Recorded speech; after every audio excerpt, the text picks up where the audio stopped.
started our biology portion.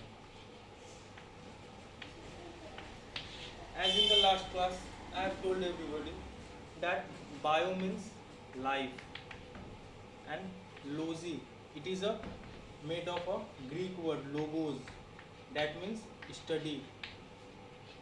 So if you go for the basic meaning of the term biology, it means the study of the life, means study of the animals, of the plants who have got their life.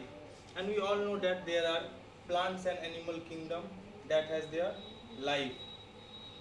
So basically if we go according to our this term biology term, it is, we can basically see there are two categories.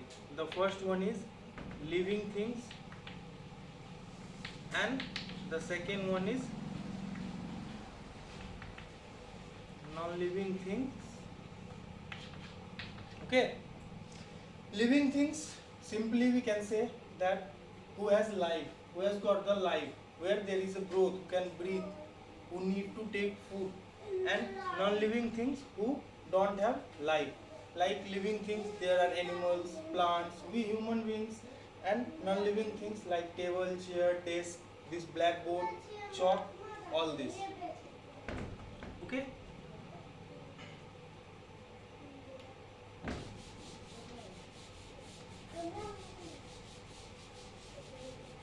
So when we go for the living things, first we need to see that what is called living things and how we can understand that the object or the human in front of us is a living thing.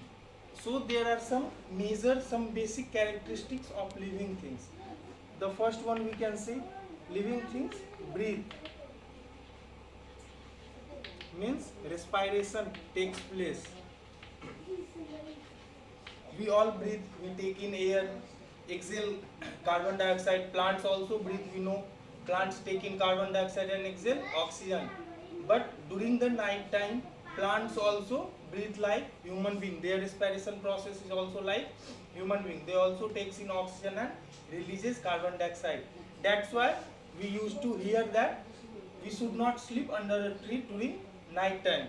Okay, so first one is living things breathe. Second one is there is growth. Like if there is a newborn baby and we see the baby after 6 months or 1 year, there will be growth. The baby will grow. If there is a plant that we planted 1 year before and we see it now, it is growing day by day. Its size is growing, its width is growing. So the second most important characteristic is growth. They have growth. If you go on third, so there is one also, that movement. Although there is exception that plant does not have a movement, plants do not make movement, but we human beings, many animals, all the animals, they have movement. They can move from one place to another place. If you go for the fourth one, we can say that we have ability to understand things. Okay, we can understand things. We have the mentality, we have the ability. So these are the basic characteristics that we can say that it is a living things or non-living things. These are mainly basic characteristics.